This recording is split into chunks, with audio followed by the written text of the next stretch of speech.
Furious Driving, proud to be supported by Diamond Bright, protecting, cleaning and caring for the Furious fleet and for yours, with 10% off using code FD10. Follow the links in the description below. Hello and welcome to Furious Driving, and you join me today here in the beautiful, if slightly damp and cloudy, Kent countryside with this, my rather lovely 2006 Alfa 159 2.4 JDTM 5-cylinder rather lovely turbo diesel, which is not turbo dieseling at all at the moment because of a broken engine. So first of all, thank you so much for the incredible enthusiasm and kind comments regarding this project. I'm really stoked to have this thing. I love Alfa 159s. I'm a big fan of the 2.4 5-cylinder. It's a great engine. I've had it in a couple of cars and I think it's brilliant. And I'm 99% confident this will not be a big issue to get this thing up and running once we get into the engine. So as I say, thank you for all the enthusiasm and positivity surrounding this. Few people don't like diesels, don't like Alfas. That's your problem to deal with. I think you are missing out and you're wrong, but that's you do you, as they say. I think this is a fantastic car and it's going to be brilliant. We left the last video with the injectors refusing to come out. Let's have a quick look at where we are with that right now. We are in the same place. In the upcoming trying to get the injectors out video, I'll explain how I soaked them in a bath of Bulldog for several days to no avail. Someone suggested liquid moly injector and glow plug dismantling aid. Soaked it in that to no avail. They're quite tricky ones to get to. You can't do the thing where you put a socket on the end of there and twist it, there's not room. You can barely get the lever arm thing in there. You can see on the top of here where I have been levering it as much as I can and wiggling with the crowbar to try and loosen them. I can't rotate them. I did have the breaker lever bar thing under it so hard one evening it slipped off. I literally went head over heels, did a backwards roly-poly with this big bar in my arm. It was getting to the point where I was going to hurt myself. I was going to lose a tooth or an eye smacking myself with tools breaking free under tension.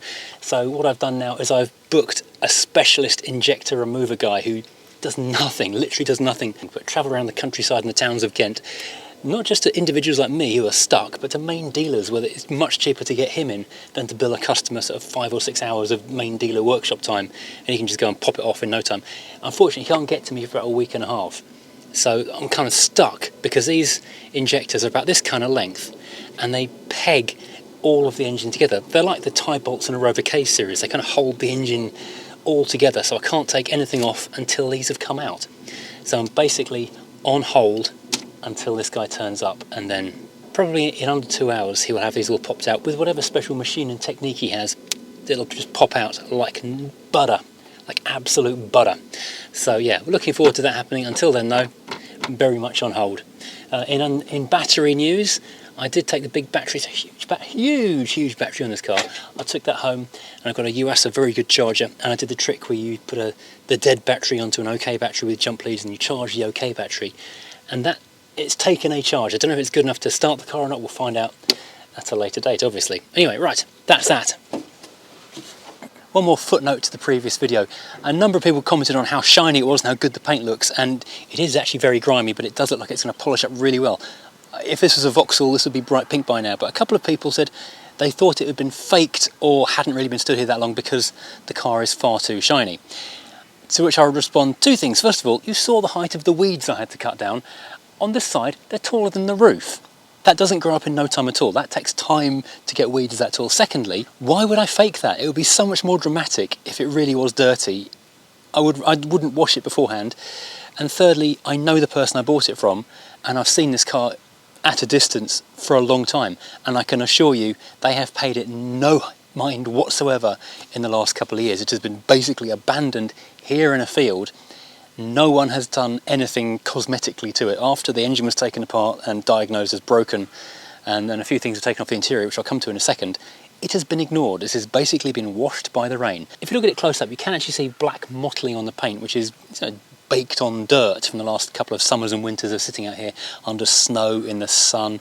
We get a lot of Saharan sand here in Kent, where it comes across the channel and just dumps when it hits the North Downs. So yeah, it does need a really good snow foam, a deep wash, a clay bar, and it will absolutely pop. It's going to explode with colour. But right now, I'll try and get a close-up. I haven't got a polarising filter on this camera, so it might not come out very well. But you can actually see like a black mottling. This is not faked. I assure you 100% hand on heart, this is not faked. This is no additional fake drama. This is genuinely a car dumped in a field. So So if I can't do any fixie stuff on the engine, what am I doing out here standing in a field with a broken car? Well, we can even do it with a broken heart, because today we're going to go and look at the interior, which has also been taken apart on this car. And I'll explain about that while we're in there. So come and join me with my spidery friends in this partially dismantled cabin. Oh, this leather is so nice. There's a lot of spider webs, but it's so nice. So the dashboard is partly apart. I've also completely disconnected all the switches from that now. So that main centre console was only being held in place by the socket connector for the key and start-stop button. Everything else has been disconnected for the radio and the heating and ventilation. But people were wondering why the dashboard had been taken apart. And a couple of people did actually ask, is the dashboard being taken apart related to the fact it got parked up and abandoned? And the answer is no. That happened afterwards. It was entirely abandoned because the engine exploded. Everything else had been working fine up until that point. The owner has other cars and is an inveterate tinkerer and was using it to borrow bits to troubleshoot stuff on other cars. So yeah, that's why it's all in pieces.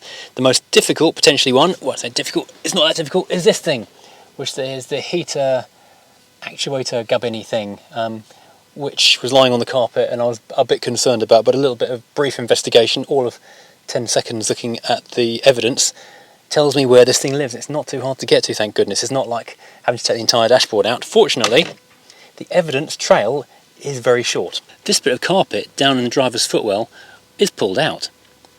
This little plug is poking over the top, and there are two hex top screws on the carpet underneath there. Glancing aside there, although you probably can't see it on the camera, there is a recess which is the exact mirror of that shape just there. So that, I am guessing, clonks in just there. And also there are witness marks on only 2 of these 3 screw holes, so it shows only 2 screws were taken out, so this looks like it's not going to be too hard to put back together, thank goodness. So this, in theory, should be relatively easy to reconnect this up, which I'm assured is still functioning because it was used to test another car at a working blend door. This then flubs back underneath the carpet. I need to find a little recess for it. There we go, and that is now slotted in place. Push it home, and then I just need to get the little bolty things into the car. Hurrah for little bolty things. Now I think this is a weird size because this is a 6mm. The 5mm was too small. At home I've got a bag full of 5.5mm sockets and I've never used one on anything. And I think this is where I would finally have actually had a home for one. Right, now let's start by putting this centre console back together, and I think we're going to begin with the middle bit down here, which will want a couple of little plugs plugging back in again. Unfortunately, there's a Velcro bit on this gator, so it can go straight over the top of the gear knob without having to disconnect or remove that, which is nice, because that is such a lovely gear knob on there. Now, does this go in first, or does that go in first? No, I've done this wrong way around, because there are screws to put in on the other one. So, this goes in first. Looking at this, there are screws at the bottom. I need to do those screws up before I clip that back down, so this needs to go in next. I'm finding screws on the back of here, and I'm realising these are not fitting dashboard type screws. These will be refitting this malarkey type screws. So let's get some malarkey fitted. I wonder why they get taken out. I'm sure though it's nothing to worry about. Ooh, have I got Allen keys in the car? I brought a lot of tools with me. Did I bring enough? Yes, Hippo shall provide, as they say.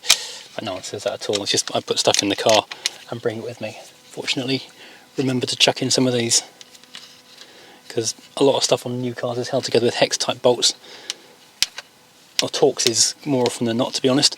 But this car has got a lot of Torxy hexy Allen type keys. It's also got an awful lot of Phillips head screws as well, so that's kind of what you need for taking one of these apart.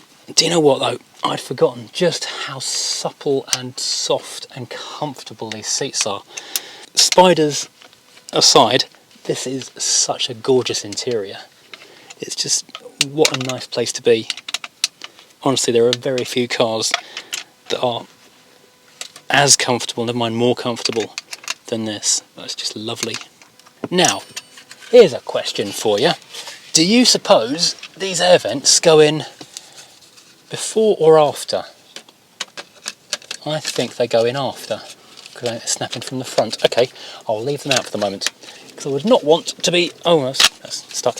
I would not want to be putting this entire thing in and then finding I couldn't do it. Right, so, as I was rudely interrupted by literally myself a minute or two ago, the first thing you need to be doing is making sure you connect everything up that needs to be connected with a modern car dashboard.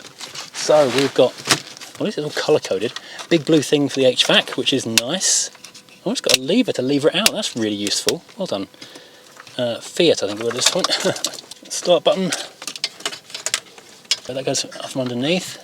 Ignition key, okay, so then we just need to feed our radio connections through.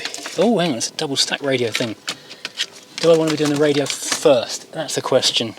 Normally you can put a radio in afterwards, and I'm kind of tempted to, oh, shall I do it now? I can do it now. Right, that goes in all that way around. Then if I hurt myself a little bit, there we go. Now this can all slide back into here. Oh, I've just seen a thing. A couple of those screws, you need the radio out to undo. Oh, I've learnt a thing. Do you know what? It's actually going to be easier to remove that radio once the dashboard's back in again. So we've got a couple of screws down here at the bottom, which are nice and easy to reach and obvious, and even an idiot like me can find them. Right, so that is now snapped in at the bottom. I'm just trying to scratch anything.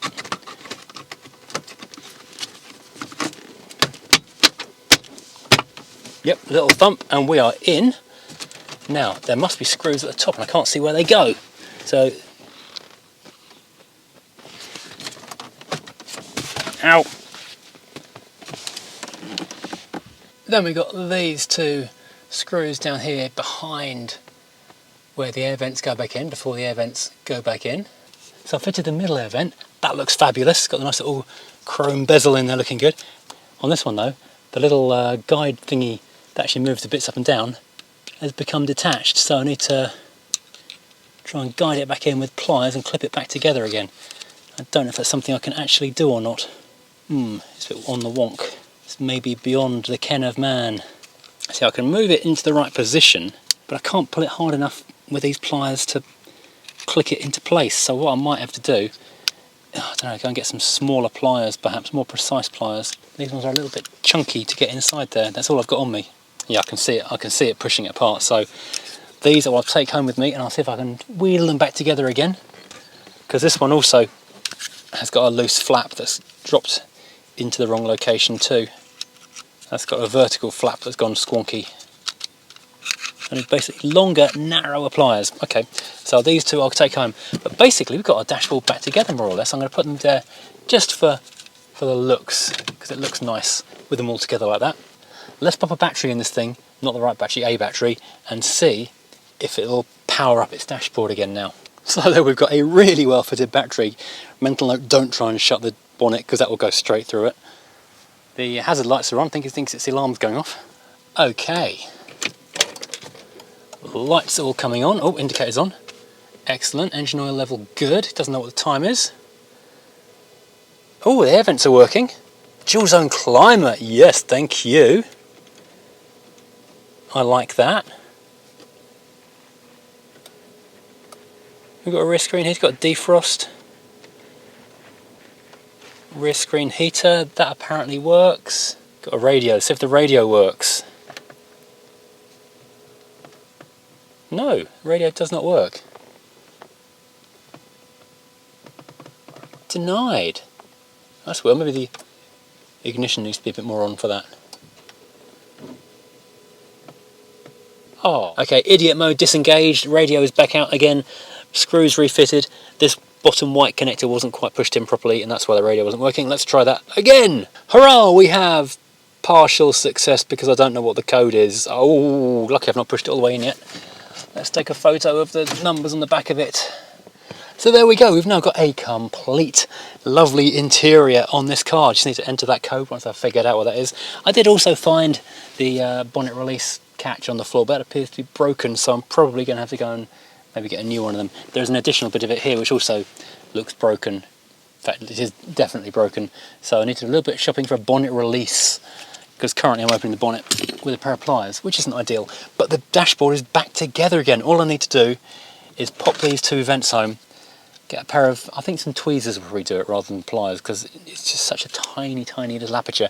I'll take this home with me and I'll do this at my leisure over the next couple of days while I'm waiting for the injector man to cometh, because I can't do anything else now on this car until Mr. Injector Man turns up.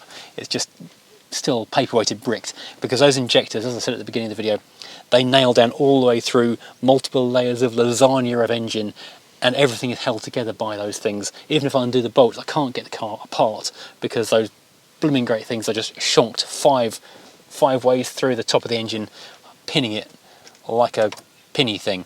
So this is the latest progress on the 159. It is slowly coming together. I'm really looking forward to getting this thing home, apart from getting the MOT on it, of course, giving it a really good clean. These seats are so nice. I had forgotten, and they are electric as well, which I couldn't use previously because didn't have a battery in it. So I can electrically, jiggerily, pokerily adjust these things into the perfect position. Oh, that's so nice. Did I say these are nice? They are so nice. It's an electric passenger seat as well, which is really cool. Not everything that gets an electric driver's seat gets electric passenger too, so that's a nice wee bonus. Oh, it's a little, I didn't notice that. There's a couple of little cracks on the bezel around the gear shift gaiter. I wonder if I can fix them a bit of super glue perhaps in the future. That's irksome. I didn't notice that before, but then it was on the floor in the passenger footwell, so... Well, thank you for watching. I hope you're enjoying this series on the beautiful Alfa 159. Unfortunately, we do have the slight issue that we now can't do anything more until we're waiting for the man to turn up in about a week or so's time. Then we can crack straight on and could blast into that engine and hopefully have it running again in the third video. We can have the engine up and running. That'd be exciting, wouldn't it? Unfortunately, as I say, it will be about a week before I can do that. So hang tight, hold fire. We'll be back online soon. Thanks for watching.